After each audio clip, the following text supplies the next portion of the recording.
Hello, everybody. Welcome to another episode of Unlocked, where we talk about unlocking the potential of you, the people you work with, and the people you do life with.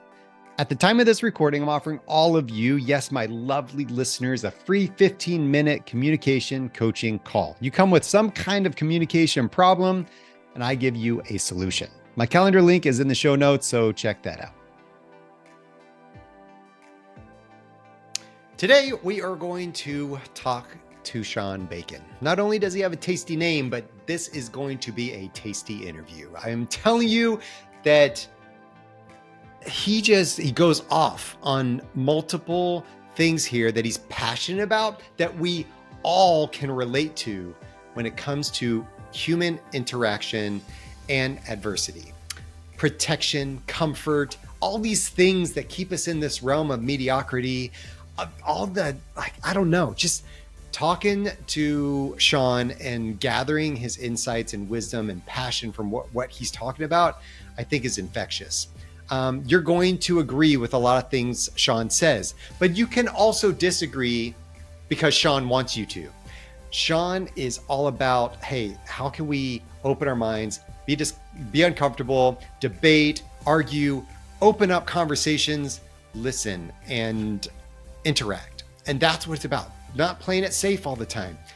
He has this quote at the beginning. He says, you can't take a half step out of an airplane. The reason why he says that is because Sean, he was a Canadian Armed Forces veteran. Well, he is a veteran who served 12 years as a paratrooper and as an instructor at the Canadian Forces Military Police Academy. And he did that. And during that time, he developed systems of training to psychologically and physically prepare soldiers and police to thrive in some of the worst situations. And now he does that for leaders and for all types of organizations across the world to help them deal with conflict and some of the worst situations they get into. He helps them develop mental toughness, leadership, team development, walk through adversity, understand all of those aspects of what he does. He worked with the Tokyo 2020 Olympic gold medal women's 8 rowing team. He worked with Scotiabank, Scotia Wealth, Business Development Bank of Canada, First West Credit Union, Prospera Credit Union, Mountain Equipment Company, amongst a lot of others, and Canadian men's national soccer team. They're pretty good. So that means Sean's probably pretty good. My friends, you're about to get a gift here, and Sean's going to give it to you. So here we go.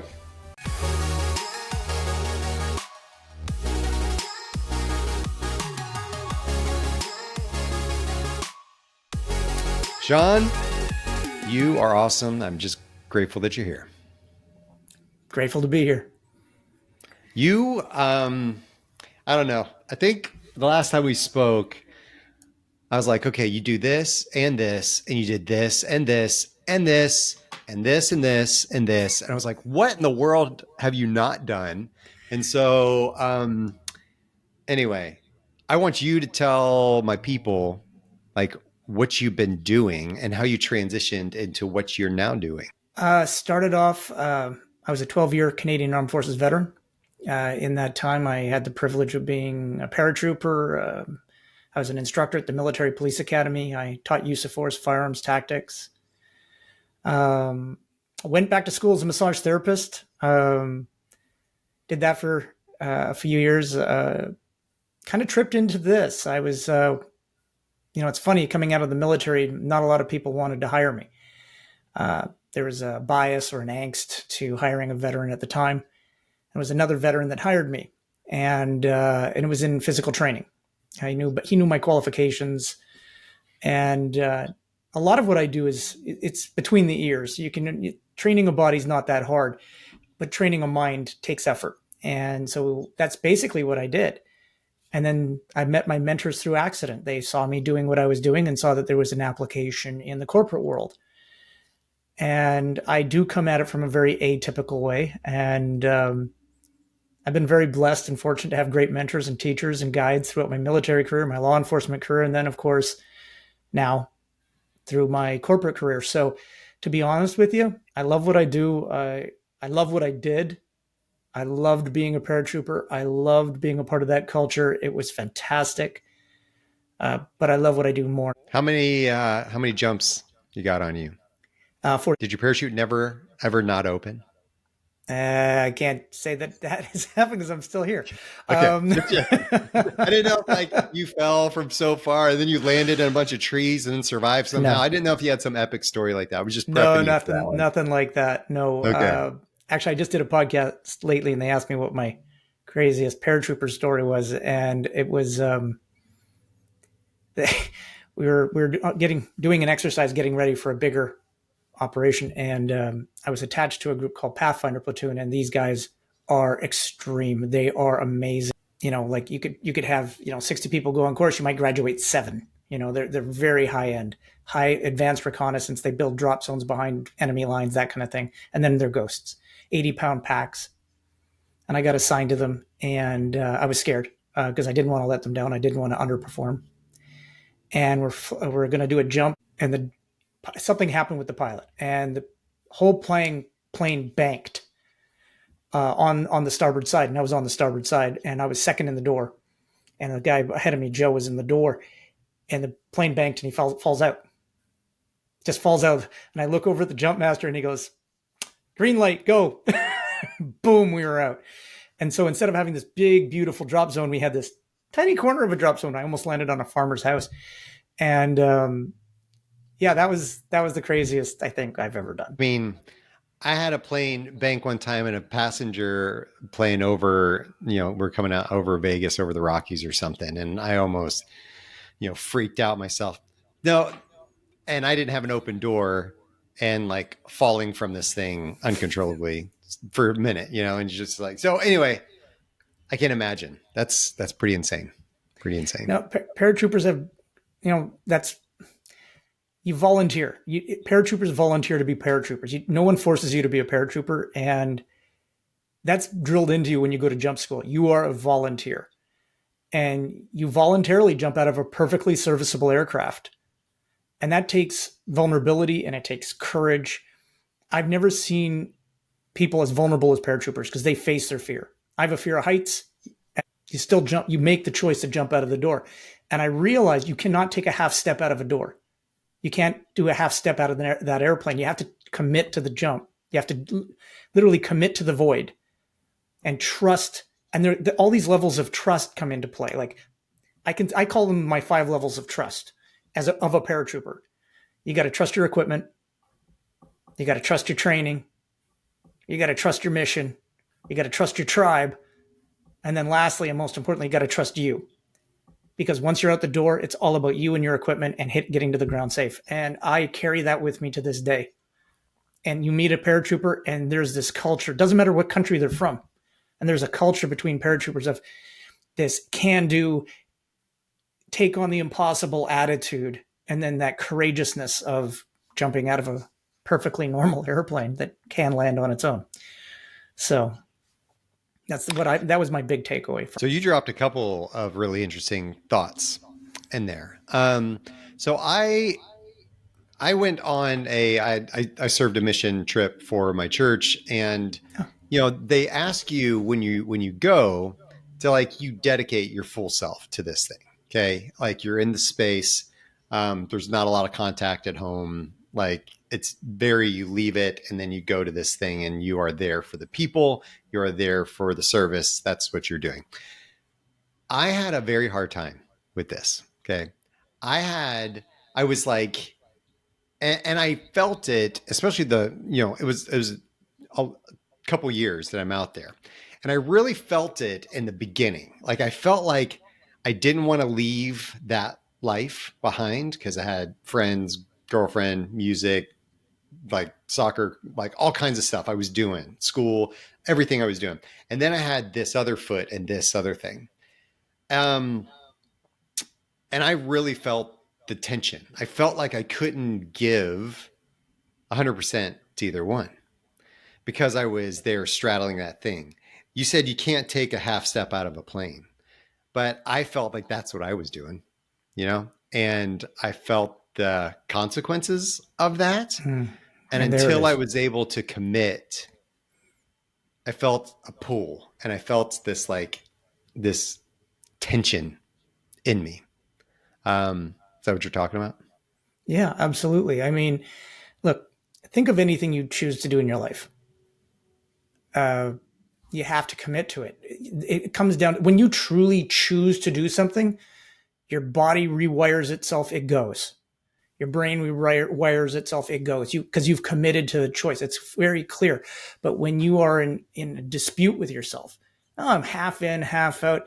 Well, there's the half in there. It's called half-assing it, and you've done it. Okay, so when you do commit to a choice, you're all in. But when you're not there, it is a complete disruption to who you are, your harmony. Um, and we've all encountered that where do I really want to do this? I don't know. It was a very dear friend of mine recently. We served together in the military police and paratroopers, a guy named Andre Valet, an amazing human being. And we reconnected after years. And he gave me this philosophy. And he goes, if it's not a hell yeah, then it's a hell. And that takes away the disruption of the middle. Because how often do we get talked into things of, yeah, I guess I could do that, sure. And you hear the language, I guess, sure. The most non-committal answer is sure. Can you fly that helicopter? Sure. Can't land it, Yeah. but sure. Why Yeah. not? Right. I think we need to take more ownership of our choices. Mm-hmm. If it's not a hell yes, then it's a hell no. And be okay with either one of those. Because we often try to keep up with the Joneses or we don't want to let people down. So we say often yes when we don't mean it. So that choice and that commitment. I mean, if you think about resolutions, New Year's resolutions, if you actually look at the word resolution, in it is resolute. And if you are not resolute, then you should not be making the promise. And if you look at authenticity and we talk about trust and we talk about building trust and ownership and accountability, well, how can we ask for any of those things if you're not going to give it to yourself? End statement. Full stop. And we're often trying to keep up with what society wants from us or our families or our friends or even our own self-imposed expectations of what we could be, should be, or maybe. No. Take out the shoulds, the woulds, and the coulds. What can you do? What will you commit to? Just by changing the language changes your mind. So anyway, I'll get off my soapbox, but I can tell I'm a little passionate about it.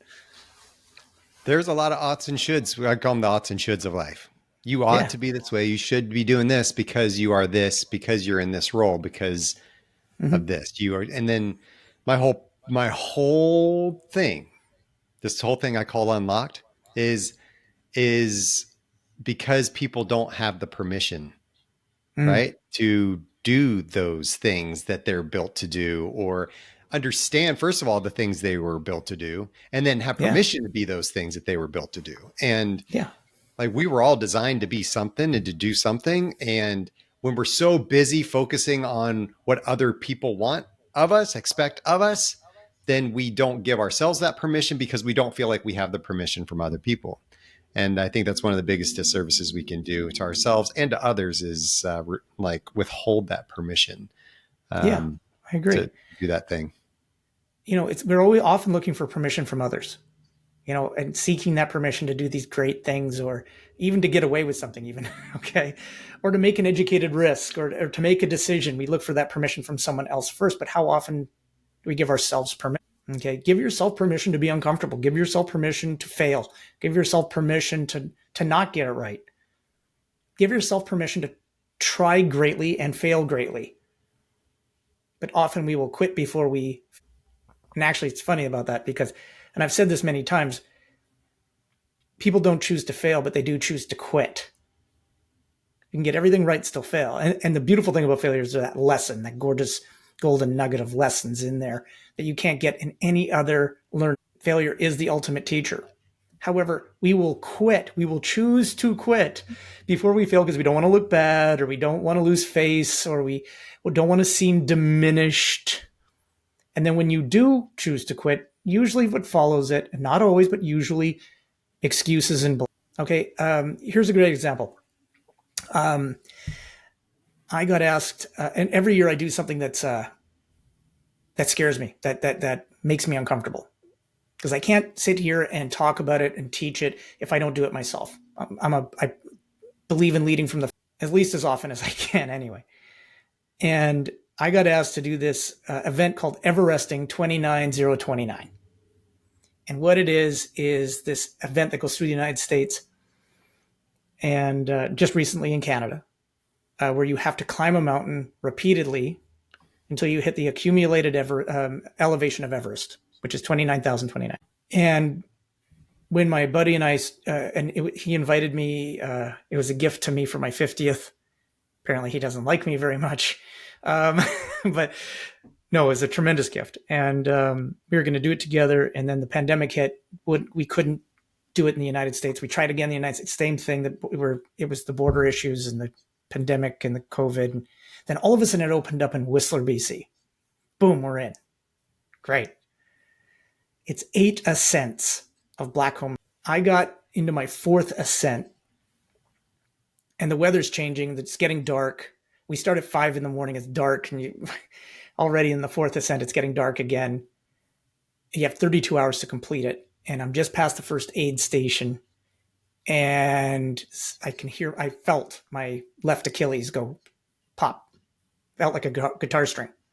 And I've already injured that particular one once upon a time in the military. So I was like, okay. So now my ascent time is drastically slowed down. Drastically. And the weather's changing. It's getting dark. And I get to the next aid station. I said, I think I'm hurt. I just need someone to check it. Maybe tape it. I'm willing to keep going. And of course, what happened was there was no one to check it. And what they did do was say, oh, no, hey, keep walking off. You're going to be fine. Just keep going. I was like, okay, so I'm not going to get what I need here. And as I started climbing up, I started realizing I am hurt. And I knew that the support sciences station was and I had to dig in. And I knew I couldn't fail the ascent because that's where the help was. So I get up there. I get on the table. This athletic therapist, physiotherapist from the States was checking me out. And she goes, is your foot normally this color? I said, no, it's not normally that color. She goes, yeah, you're done. I stayed and supported my teammate through his remaining ascents, but I failed. I failed. End statement. I failed. But I learned in that failure that when the chips were down, I could still climb the damn mountain, and not just because I had no choice. I mean, I could have just found the next aid station and went, I'm out. But I wasn't going to quit. I had to fail. I had to push that boundary where I could not move another centimeter. I had to fail. And I'm proud of that failure. It taught me more about me than if I had completed the whole thing. And does it bug me that I failed? Absolutely, it bugs me that I failed. But every time I'm attacking something now, I remember that I can keep. So that's where failure is the most beautiful gift you will ever give yourself. But back to permission. How often do you give yourself permission to hit that boundary? To look, to be fragile, to be humble, to be embarrassed, to be vulnerable, to be out. You speak about adversity. That too. You speak about adversity quite a bit, as you just did. It's kind of an integral part of your coaching model and the things you do. Why do you feel that's so essential to unlocking potential in people and like what we're all meant to do? So you learned something about yourself on that ascent, on the multiple ascents.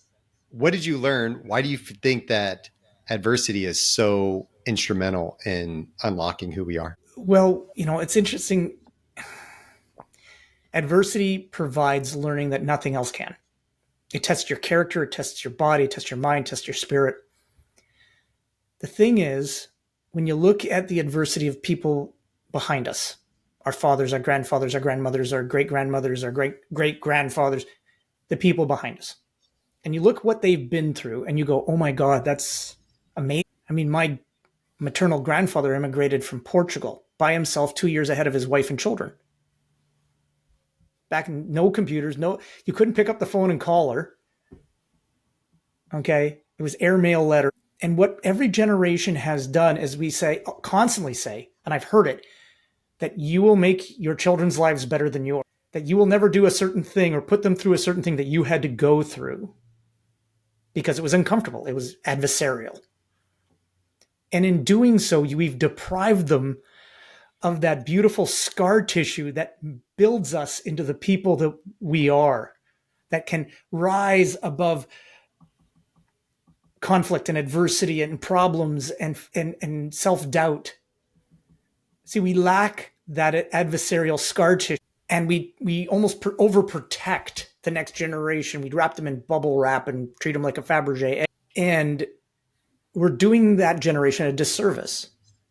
When I work with athletes, and 1% of my business is still athletic, the beautiful thing is there's a physical and a mental component. I can actually create an adversarial event, put them through it, and show them the benefits of getting through it, both physically and mentally. They can see it's an instant outcome.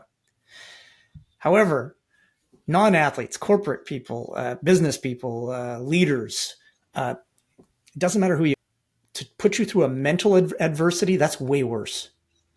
To force you to look at something you do not like. And if you notice things right now, if we don't like it, we automatically hate it. We automatically get polarized. You're either with me or you're against me, and there's nothing worse in the world. We've lost the ability to have a Socraterian debate. To have a little bit of intellectual discourse. So that's why adversity is important. We have to have adversity in order to grow to our full potential. That's why I choose to get comfortable with being uncomfortable. And you hear this phrase often in the military, or the other phrase we love especially in the paratroopers, is embrace the suck. Okay.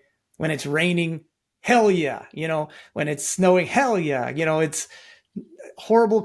Okay, baby, this is it. We go to the opposite. When you look at the special forces or Olympians, or you look at people at these high elite levels of whatever they have done, the adversity they went through to hit that point makes them who they are, that allows them to continue to perform at that level. And we always seem to admire people that break the boundaries. We admire the people that created Google, or we admire it doesn't matter. Pick the guy that invented Facebook, or it doesn't matter. We admire it, but we won't do it. Okay. So I've heard many parents say, if you fall, I'll catch you. My poor daughter, if you fall, I'm going to let you fall down, but I'm the first hand that's going to help you back up. And that's really hard as a parent, to watch your child fall down and knowing that the lesson they're going to get is going to be powerful, but the pain they're going to feel is going to be real. That's really difficult.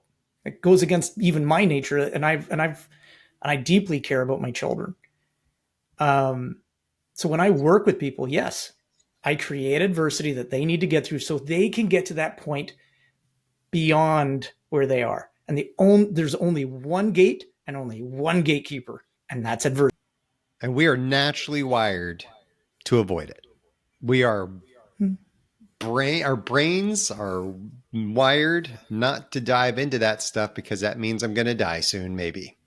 And, and our brains are like, no. Like, that goes against my whole programming, this whole dying thing. Like, I am not built to do that, to let you die. And so when you think about that, why do you think we're so resistant to change? Why do the people that you coach why are they so resistant to change? Why are they not wanting to disrupt their comfort circle, their like bubble of like comfortness? Like, what is it? Why don't people do it? Well, you nailed it. Comfort. People are comfortable.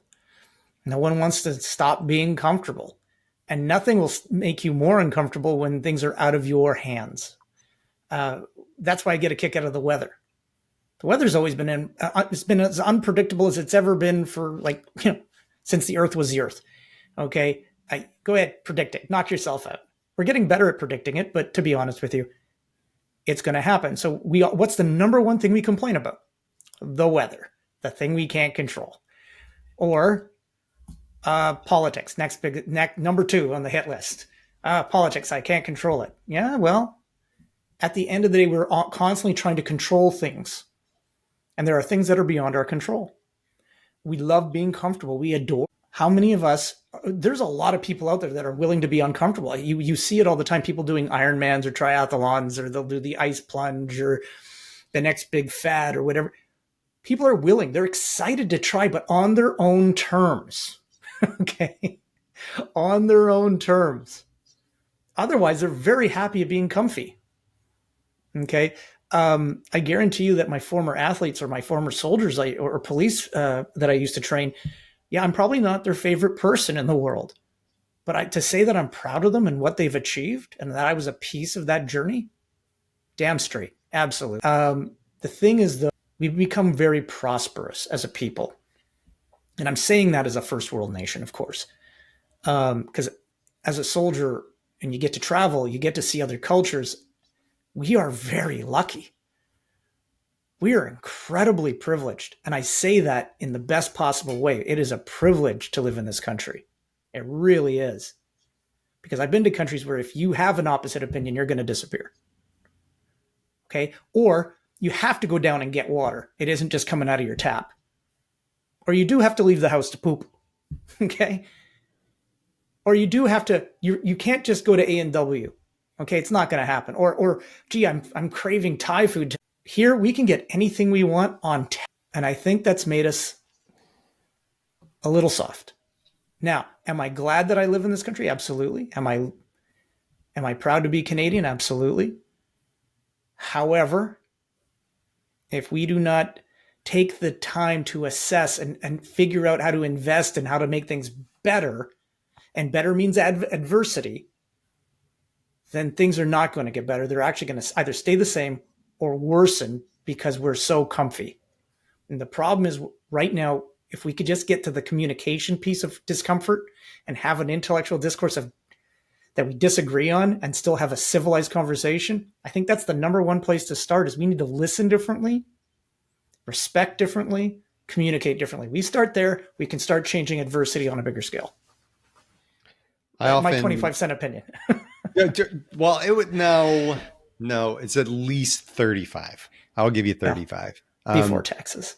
Yeah. Okay. Fair enough. I often tell people, and I have this statement in my, this is a commercial break, Unlocked, my new book, a 52-week guide for the intentional leader. If you haven't heard about it yet, you can get it on Amazon, wherever you want to go. So in my book, I have this quote. It says, if you're comfortable all the time, you're probably mediocre, because the comfort zone is lined with defensiveness and excuses for why you should stay there. Our first instinct is to avoid that discomfort. And so when people ask us to be uncomfortable or move us into the realm of discomfort, we make up excuses or we get defensive about, hey, I'm not good at that thing. That's not my realm. That's not my thing. Right. Or, I'm busy, or I don't have time for that. That's my favorite. I don't have time for that. Like, oh my gosh, that drives me crazy. So those types of things, keep you the same. Like you said, mediocre. I just stay this way.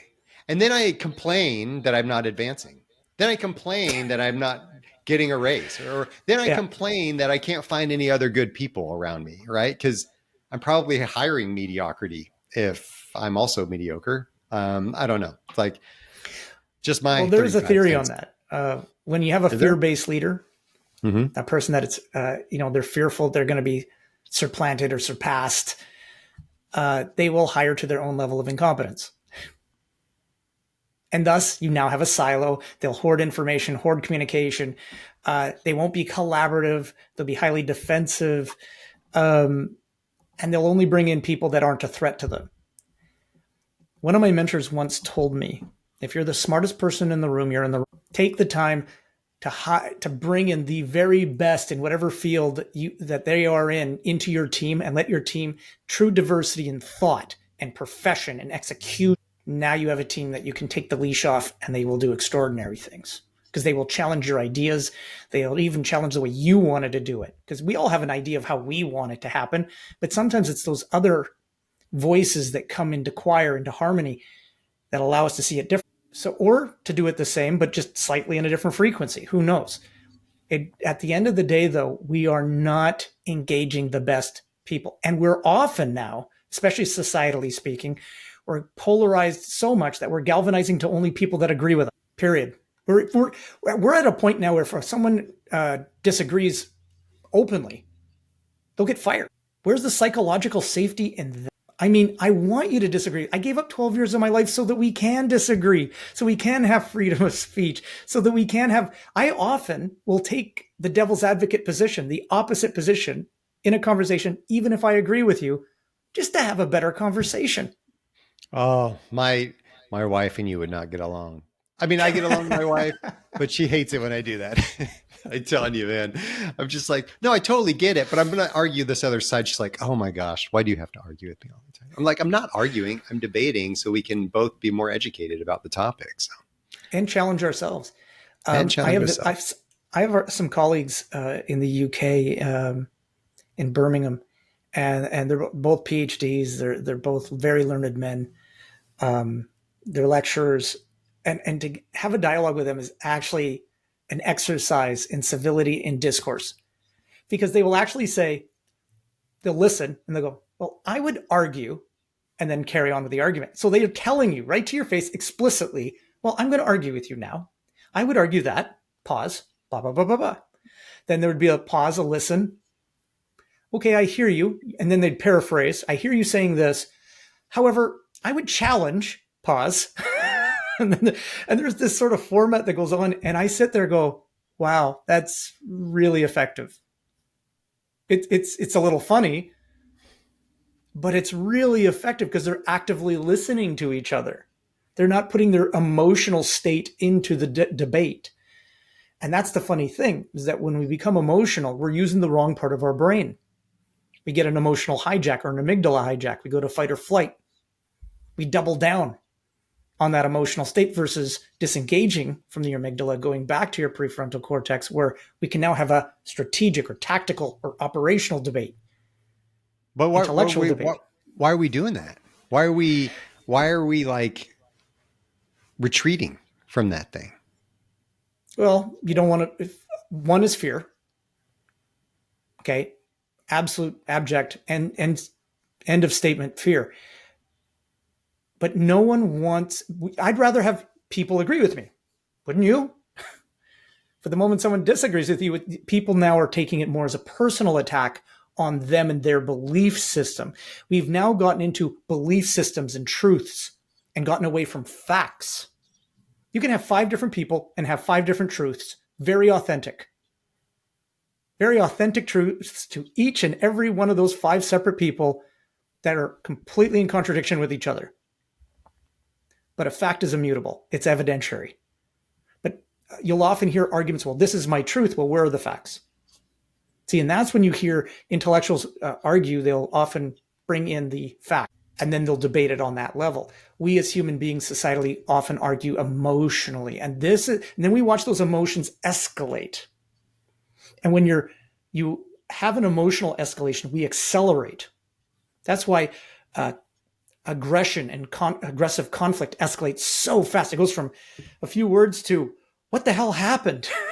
Shots fired. Because we don't take the time to slow it down, take a step back, time and distance. We often have a saying when I used to teach firearms, slow is smooth, smooth is fast.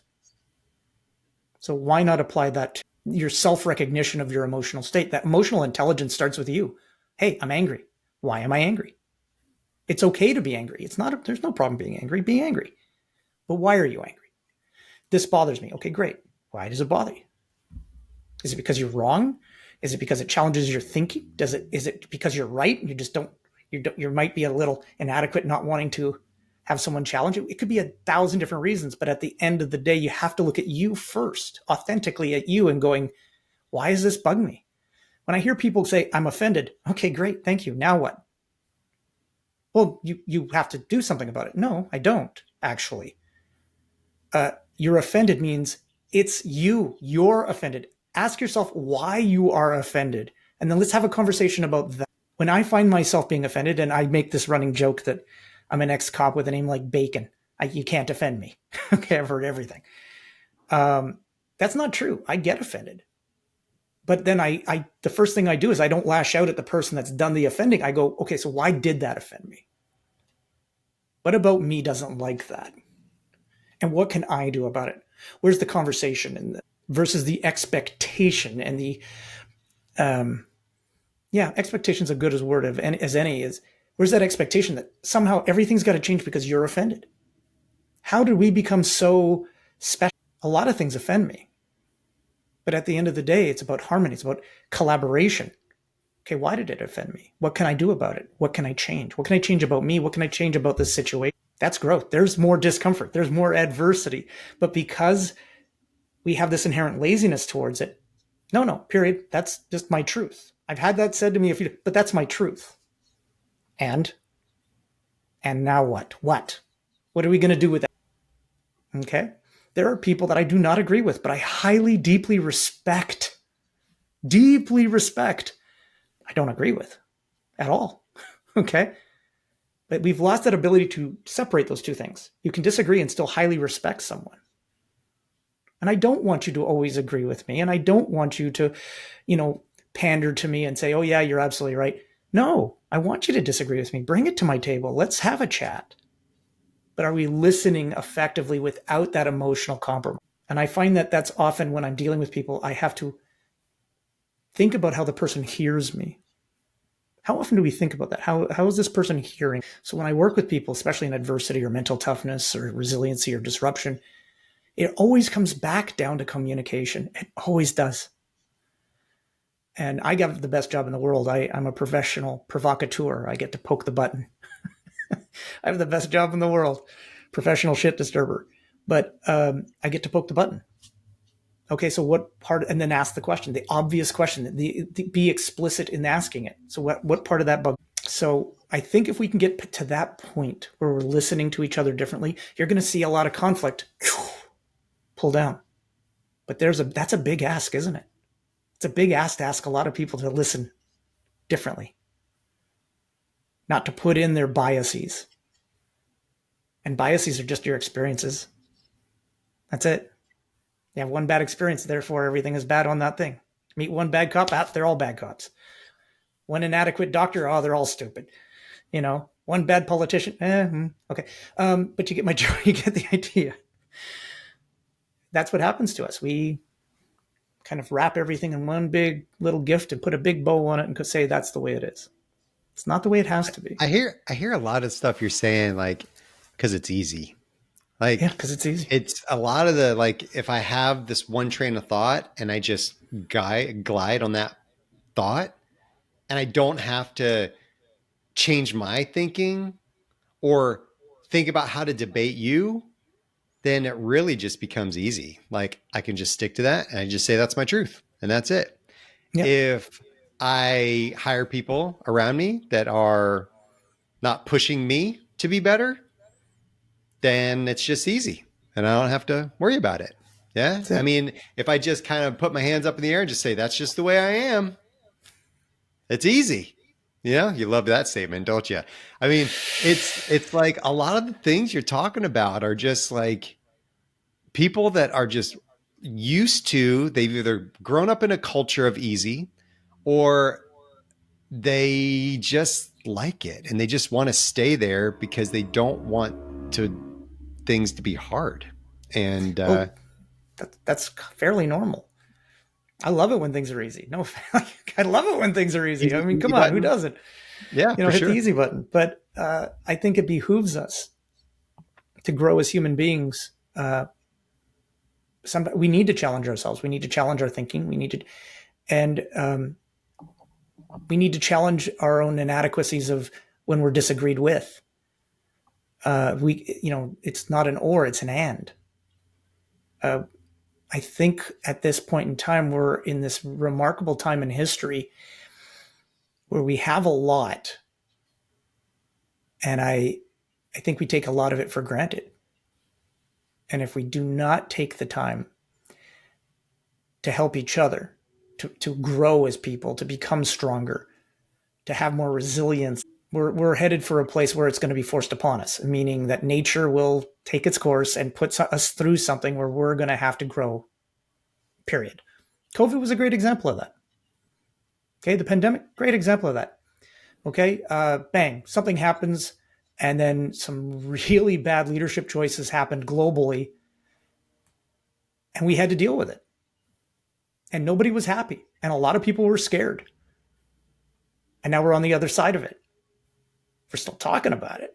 Because guess what, ladies and gentlemen, children of all ages, the next crisis is just around the corner. And we as human beings need to grow. And the best place to grow great human beings is in our youth. That's where you want. And by the way, there's a lot of great sports, organized groups that help grow children into becoming tremendous adults is highly underrated. So anyway, that's my 25 cents. I mean, I feel free to disagree with me. Feel free to throw it back at me. I'm always open to it. The thing is, if you're going to become more, you got to do more at the end of the day. You got to be willing to put yourself out there. This year, my challenge, the thing that makes me scared, the thing that I'm challenging myself with is I'm moving to Portugal. I'm not getting a house. Oh yeah, I got a house here, house there. No. I'm moving. My wife, my dog, me, gone. And I'm scared. Absolutely frightened and excited. And that's how I know I'm in the right zone. I'm one part excited, one part scared. Same thing as jumping out of a plane. One part excited, one part scared. Okay. Believe it or not, the military is a really good example of how we train people, program and condition and train people to rise above themselves, to take on greater things, to put themselves in a place. Boot camp by itself, although there's obviously much harder things. You come from all corners of Canada, get dumped for 10 weeks in this one spot, and then with strangers, and you got to figure out the way of doing things, how to work as a team, how to communicate differently, how to dress differently, how to hold yourself to a different standard, how to press your clothing, how to polish your boots. You have to learn. And there's, I think personally, between you, me, and a fence post, I think, and this is a very unpopular thing to say, is, but I think it would behoove us that everyone serve 3 years, but the government then supports that service with good education, support. But 3 years to learn to be uncomfortable and grow beyond yourself and to serve something greater than yourself, I think would behoove us really well. By the way, that's as controversial as it gets. Okay. I would. Are you Canadian? I'm just kidding. I am Canadian. No, I was just like thinking, I agree with that standpoint. Again, doing the service thing with the church, I think. So I look at it of like, hey, choose something to do, right? Whether it's military, whether it is some kind of church service, whether it's some humanitarian mission that you're on. I agree. Absolutely. Whatever you do, you need to step out of yourself because you've been that now for 18 years. It's all about you. And what are you going to do now to serve in whatever capacity that is? Yeah. And I think that's a brilliant idea. Yeah, I think service is powerful. And you're right. Maybe it's not the military. You're absolutely correct. It just happens to be my bias. But serving something greater than yourself is an act of mental toughness. It is a place of true growth and where you get to meet a huge range of people that you wouldn't normally get a chance to deal with. And it teaches you something differently. It teaches you your community's bigger than your neighbor. That it does. That it does. Anyway, I really appreciate being here, and you've listened very, very well, and I appreciate you for that. And just thank you very much for the opportunity. Man, you dropped so many good words of wisdom here. I want to know, because I know you have other words of wisdom to drop on us. This is episode 1 of 50 that we're going to do together. Okay, sure. but like, what book should we pick up right now? You mentioned one to me earlier, Way of the Peaceful Warrior, but I'm not going to let you get out on, make it too easy on you by saying that one again. That's fair. Yeah, Way of the Peaceful Warrior is good. I reread it. It's just absolutely fantastic. But the 2 books I go to a lot is Just Listen by Dr. Mark Goldston, forensic psychiatrist. It's a tremendous book about active listening and listening differently and communicating at a better level. The other one is Leadership Secrets of Colin Powell. And God rest his soul, he's probably the best leader I've ever seen. I've had the privilege of listening to him. The insights aren't just military. They're not just political. He has this real human factor that he brings to it that can be applied to everyday life. Mine is dog-eared. It's got tabs in it. I still go back and refer to it. So those two books, top of my I don't know if this is just the universe or whatever. Mark Golston was a mentor of mine. No way. I still have he just passed away in December. What?